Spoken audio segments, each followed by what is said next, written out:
What up, what up, what up? This your boy Big Vern coming to you live from App Stupid Studios. Act like you got some sense and smash the like and subscribe button. We love it when you do that here. Also, take a moment, follow us on all of our socials. We are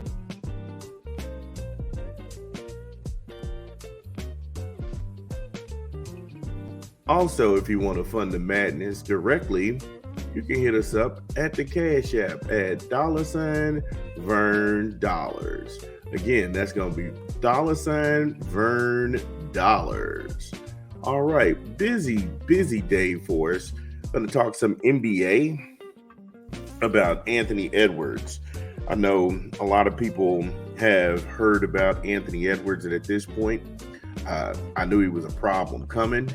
And because I knew it was a problem coming, I just asked the question, is he the future of the NBA?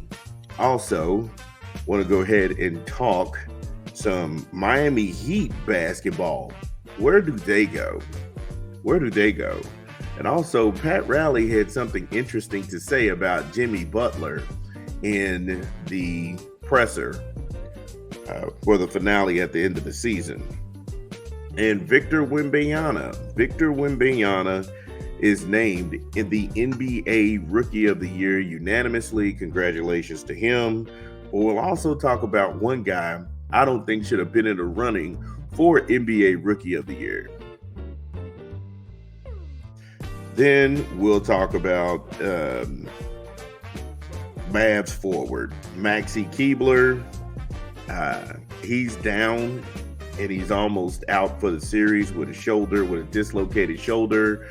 The Mavs will take on, in the playoff series, the Mavs will play the Thunder. So that should be fun to watch. And then we'll go with the Patriots, rookie Javon Baker. And Javon is full of confidence. And good for him. We'll get into those stories and much more when we come back from a quick 20 from an unofficial sponsor of the show. It's Big Vern at App Stupid. Roll a clip.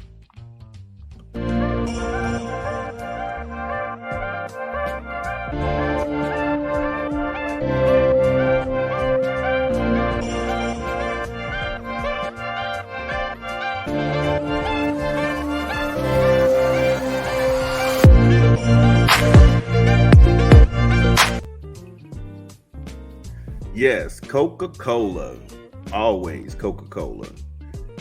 They have an app you can download, or you can go to any grocery store or any supermarket, corner store. Get you an ice cold Coke. Goes good with hamburgers, pizza, barbecue, especially on a hot day. Coca-Cola. Coca-Cola, it's the cherry Coca-Cola, the vanilla, even the spiced Coca-Cola. Always Coca-Cola.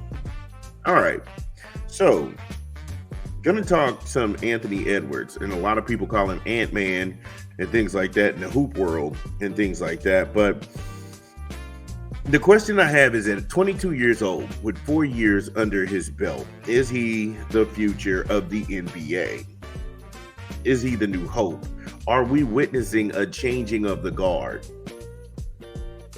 If you aren't blessed to be in the Minnesota area or be in their market or have the NBA League Pass, which I have on an annual basis, I'm an avid NBA fan. This playoff series is remarkable because it's the passing of the torch. The names you're used to seeing, the LeBron James, the Kevin Durant, the James Harden, Kawhi Leonard, Steph Curry, aren't around. They aren't around, and they're out of the first round. That's why I call this a changing of the guard. Anthony Edwards, Shai Gilgeous-Alexander is a monster. He is a monster. I don't know why they keep trying to sidestep everybody on the OKC team to go with anybody but him. You got Josh Kid Diddlin Giddy. Oh, wait, I'm sorry. Allegedly. Then you have Chet Holmgren. And Chet's nice. I'm not going to sit here and say about his game he's not nice, but let's not kid ourselves. Shea Gilgeous-Alexander, that is his team. That is his team. The media wants to make it about everybody but him, but that dude is a certified problem. Paolo Banchero is a monster. He is a monster in every sense of the word. That dude, he won Rookie of the Year last year. That dude is a certified problem. I'm sorry. It's no way to slice it, shape, weight, form, yada yada. It's over. It's over. Chet Holmgren, like I said, Shaedon Sharpe in Portland, second-year guy who could fly.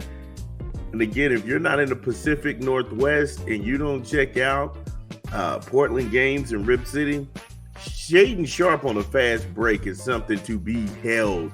It's like, okay, let me see what this kid can do. Oh, wow. He got up like that. And it was so much mystery around Shaedon Sharpe because Shaedon Sharpe, if you can remember, Shaedon Sharpe, what happened to him was that he committed to Kentucky, but then he backed out of playing for Coach Cal and was like, no, I'm going to just go straight to the NBA. That whole draft was weird because the footage that they had on him was all grainy, like VHS quality. So you just was like, Now, I remember my brother called me and we were watching the NBA draft and he goes, hey, man, Portland's got a good... I said, man, look, stop. I already knew because I read The Athletic and I read all of everything behind the scenes. I said, we getting ready to take a guy nobody's ever seen film on, and Shaedon Sharpe. And I guess because he worked out really well, but to some degree, it just had me puzzled. It had me puzzled. But that's the new face of the NBA. All of these guys are now embarking on things because the old guard is actually getting older and they're thinking about retiring, and they're all grouping them up into what they call super team mode. Anytime you start these super teams, it's not guys actually linking up in their prime. That was only done in Miami. Ever since then, it's been guys at the end of their career trying to come together and chip chase. Of all of those guys, Edwards has taken the league by storm. His high-flying moves and defense are something to marvel at. Take into account, he's got Karl-Anthony Towns, who's a consistent presence in the low post. Now, last night, I don't think anybody can stop Karl-Anthony Towns. I don't think anybody can stop Karl-Anthony Towns. And that's with the Jokic boys, even in the building. Kia, we want to punch his skull. Nah, ain't no punching that. You can't stop that dude. He put on a performance last night like none other. And then Jaden McDaniels, 4-year guy with the Timberwolves. He's developed since 2020. And that's encouraging to me because at least these young guys, they play no less than 70 games. And that's huge. It's an 82-game season. And I know you hear a lot about load management, but when it's encouraging to see these guys playing 70 games a year and upward. Because you're young, load management is something that you may give somebody who's been in the league for 15 years. Oh, well, we don't want him to get hurt. We need to go ahead and slow him down. But when you're in your 20s, your early 20s, you can play a 82-game season. So that's encouraging.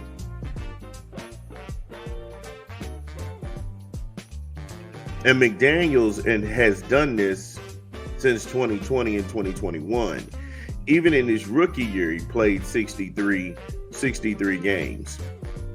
And if you don't know who these guys are, don't feel bad because they're in a similar market. You won't get many of the televised games, but the T-Wolves, they are the goods. The starting five and the bench is steady and good. They have good role players like Nickeil Alexander-Walker, which had a phenomenal game last night. He's a first-round pick, number 17 in 2019 out of Virginia Tech. He started out with the Pelicans, then was traded with the Jazz, then to the T-Wolves, back to the Jazz, then back to the T-Wolves. I like his resolve because his game got better with every trip back to Minnesota. And sometimes when you're in these drafts and you go pick certain guys, I know a lot of people are picking people because they look at the potential. Okay, well, what if the potential is, let me develop him? Because too many times when you get a guy to come into the league, you're trying to go ahead and get a young kid to come in, and he's supposed to be head and shoulders above the guys who are there right now. No, you got to have players who've been around 3 and 4 years in college to know the roles, because maybe you got recruited as a shooter, but then you had to work on your defense. Then you had to work on rebounding. Then you had to work on your perimeter shooting. Then you had to work on your free throws. So that's how back then college player of the year used to mean something, because you stayed all 4 years and you in that conference, all of those coaches had to plan on how to stop you and how to beat you. And if you still were better than them, and then you went to the tournament and then you won the draft, that was a precursor that this is a pro who's going to be around. In the era of one and done, you got a bunch of kids now. You don't know what they can really do. So they're gonna have to be given a lot of grace when they transition to NBA ball. Naz Reid, I thought that guy played a phenomenal game last night. He's the 5th-year guy from LSU, New Jersey's own. He's been a steady presence since 2021, playing an average of 74 games a year, which shows that he's durable, not really a high-volume shooter. He gets his 10 blocks. Well, I'm sorry, he gets his 10 looks at the bucket max, but it's quality over quantity. And him taking what the defense gives, that's a sign of maturity. A solid 5 rebounds, 20 to 24 minutes in a game is his sweet spot. And that's dope for a bench player. That's huge. That's huge, because when you come off the bench, you know, hey, look, I got to give this guy a break. But if you come off the bench and you're a force and you stay within that 10-shot range and you're playing your role, it's hard for anybody to go ahead and stop that. That's one of those things where you look at the stat sheet and be like, well, wait a minute, how did we get blown out? Well, the guys on the bench, they had 60 points combined. Not saying that that's the case with the T-Wolves, but I'm sitting here I'm giving you why the T-Wolves are good. I'm giving you the reason that you can go ahead and single a guy out when everybody is just doing their roles and playing within their character. Kyle Anderson, he's the 10-year vet in the league. Good to see him with a job. Former Golden Bear. Shout out to Oski. A solid bench guy. He's always healthy, playing 70 games per year. He's not going to play out of his character. He's going to get 5 shots a game, if allowed, by the defense, but mainly he's a defensive presence that you can stick in the game to give guys a rest. There's nothing wrong with that, but understanding your role as rebounds, hustle, and heart is priceless. And last night, he did just that. That game that they played in Denver wasn't even close. And if you can say that Cardwell Pope has the ankle, then Murray has the bad calf, what's Joker's excuse? Because they were up and down and they were giving him multiple looks. Between Nas and between Karl Anthony Towns, they really had him coming and going. Minnesota's long and linky. They block really well. They get out in transition. I'm just sitting here saying this was a masterclass they put on last night. And think about this. They were on the road. These 2 games have happened in Denver. The Wolves, they've got a 9-man rotation. Now, rounding out that bench, is Monte Morris from Grand Rapids. Shout out to Michigan, all my Michigan people. Former Iowa State Cyclone. Started off with the Nuggets and then bounced around to the Wizards and Pistons before landing with the T-Wolves. He's not getting the run he's capable of, but stay ready, my man, because if you stay ready, you ain't got to get ready. Which is a dangerous series with the Nuggets because they can match veteran v veteran, but the Wolves' youth is a problem, especially Anthony Edwards. He's the X factor. Doesn't matter if you switch on the pick and roll or the pick and pop. He's got the quick first step. And I've seen that in game one where it was like 6 seconds left. Well, it was like 10 or 12 seconds left. And he gets the ball in the edge on the right edge. And he takes a jab step and then he dribbles with one hand clear across half court, and he's already inside the perimeter for the layup. It was just like he burned 3 seconds off the clock. But that first step, he was able to blow his defender off and just keep on flying. They have given the Nuggets fits. His basketball IQ is extremely high, and when you have great pieces around you, a future star, you set the table for a run at dominance. And that's the scary part because he's just 4 years in. He really hasn't gotten into his NBA body. I say that about 5 years, you'll have your NBA body where you'll have your regiment down packed, how you like to live, how you like to work out, different things that you'll do to kind of preserve yourself in the off season versus the regular season. I mean, right now you're getting a glimpse at what could be, and that's scary. That's scary. Even if you want to go ahead and say Giannis Antetokounmpo is the best player right now in the NBA, you will get no argument out of me. But Giannis, his draft was almost 10 years ago.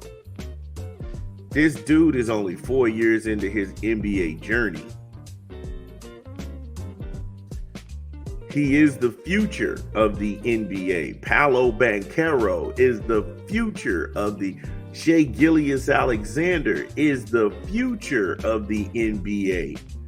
You're looking right now at a changing of the guard.